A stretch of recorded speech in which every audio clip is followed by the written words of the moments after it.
ரவீந்திரன் துரைசாமி இணைப்பில் வந்திருக்காரு, நம்ம பேசலாம். திரு ரவீந்திரன் துரைசாமி வணக்கம். மோடி அவர்கள் தமிழகத்திற்கு வந்துட்டார். ஒரு 2 மணி நேரம் இருக்கலாம் அப்படிங்கிற ஒரு எதிர்பார்ப்பு. அவங்க சொல்லி வந்த ஒரு மெகா கூட்டணி அப்படின்னு பார்க்கலாமா? Mega கூட்டணியா sir? மெகா கூட்டணி என்பது ஒவ்வொருத்தரும் ஒவ்வொரு காலகட்டத்தில் சொல்றதுதான். எடப்பாடி பழனிசாமி கூட 2024 மெகா கூட்டணின்னு சொன்னாரு. அப்படி ஒரு மெகா கூட்டணி அவரால் அமைக்க முடியல. ஆனா 2வது இடம் வந்த எடப்பாடி பழனிசாமி, 3வது இடம் வந்த பாஜக என்டிஏ அண்ணாமலை ஒரு அணியை அமைச்சிட்டாருன்னா 2வது இடத்திற்கே நாம் பல பகுதிகளில் பாஜக அணியோட ஃபைட் கொடுக்க வேண்டியிருக்குங்கிற ஒரு அச்சத்தின் காரணமாக, அல்லது அண்ணாமலைக்கு லீடர்ஷிப் மேலும் வளர்ந்து விடுமாங்கிற ஒரு எண்ணத்தின் காரணமாக பாஜகவோட சமரசம் செய்து கொண்டார். அந்த வகையில 2வது அணியா வந்த அதிமுகவும் 3வது வந்த என்டிஏ அணியும் ஒன்றிணைந்திருக்கிறார்கள். இதுல பாஜகவும் 20 விழுக்காடு 2வது பெரிய தலைவராக இருந்த எடப்பாடி பழனிசாமி தங்கள் அணிக்குள்ள வருவதை பாசிட்டிவா பார்த்து அவங்க ஒன்றிணைஞ்சிருக்காங்க. இதுல அதிமுக அணியில இருந்த கட்சியான முக்கிய கட்சியான தேமுதிக தன்னோட முடிவை எடுக்கல. அதே போல என்டிஏக்குள்ளையும் பாமகவுல அன்புமணி பிரிவு உள்ள வந்திருக்கிறாங்க. ஓபிஎஸ் வெளியே தான் இருக்கிறாங்க. மற்றபடி உள்ள கட்சிகள் எல்லாம் ஆல்மோஸ்ட் ஒரு அணியா இருக்கிறாங்க. இது திமுக அணிக்கு அடுத்தபடியான ஒரு பெரிய அணின்னு சொல்லலாம். அதே வேளையில பாஜகவிற்கு எடப்பாடி என்ன சீட்டு கொடுக்க போறாருங்கிறதான் மிக முக்கியமான விஷயம். அவர் 2021 போல பாஜகவுக்கு 20 சீட்டு தான் கொடுப்பாருன்னா பாஜகவில் ஒரு 3-4 விழுக்காடு வாக்குக்கு மேல டிரான்ஸ்பர் பண்ண முடியாது. மோடி பிரதமர்னு வந்த வாக்குகள் தன் தலைமைக்கு வராது. அவை சட்டமன்ற தேர்தல்னு சொன்னா பாஜகவுக்கு அத்தகைய செல்வாக்கு கிடையாதுன்னு பாஜகவை குறைச்சி மதிப்பிடுறாரா, அல்லது பாஜகவை ஒரு பெரிய கட்சியா மதிச்சு மோடி பிரதமர் அண்ணாமலை எடுத்த 11.4 விழுக்காடு வாக்குக்கு உரிய இடங்களை கொடுக்கிறாராங்கிறத நாம பொறுத்திருந்துதான் பார்க்கணும்.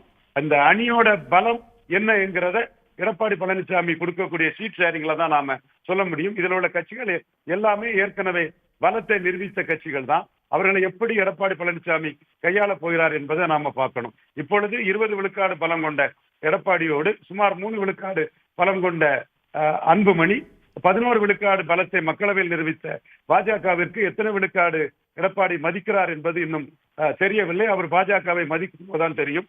ஒரு தோராயமாக இப்பொழுது சொன்னால் ஒரு 45 விழுக்காடு பலத்துக்கு மேல் கொண்ட திமுக அணிக்கு எதிராக 30 விழுக்காடு பலம் கொண்ட அதிமுக அணி உருவாகி இருக்கிறது என்றுதான் கூற வேண்டும். தேசிய ஜனநாயக கூட்டணி என்று பாஜகவினர் சொன்னாலும் பெரிய கட்சியான அதிமுக அணி என்று சொல்வதும் ஒரு வகையில் தவறு என்று நான் கூற மாட்டேன். எனிவே என்டிஏ எடப்பாடி தலைமையிலான அணி சுமார் 30 விழுக்காடு பலம் கொண்ட ஒரு அணியாக இப்பொழுது இருக்கிறதாகவே நான் பார்க்கிறேன். இதில் பாஜக பெரிய சக்தி என்று அவர் அதிக சீட்டு கொடுக்கிறாரா அல்லது குறைத்து மதிப்பிடுறாரா என்பதை சீட் ஷேரிங் போதுதான் நமக்கு தெரிய வரும். இல்ல 30% கொண்ட அணின்னு நீங்க குறிப்பிட்றீங்க.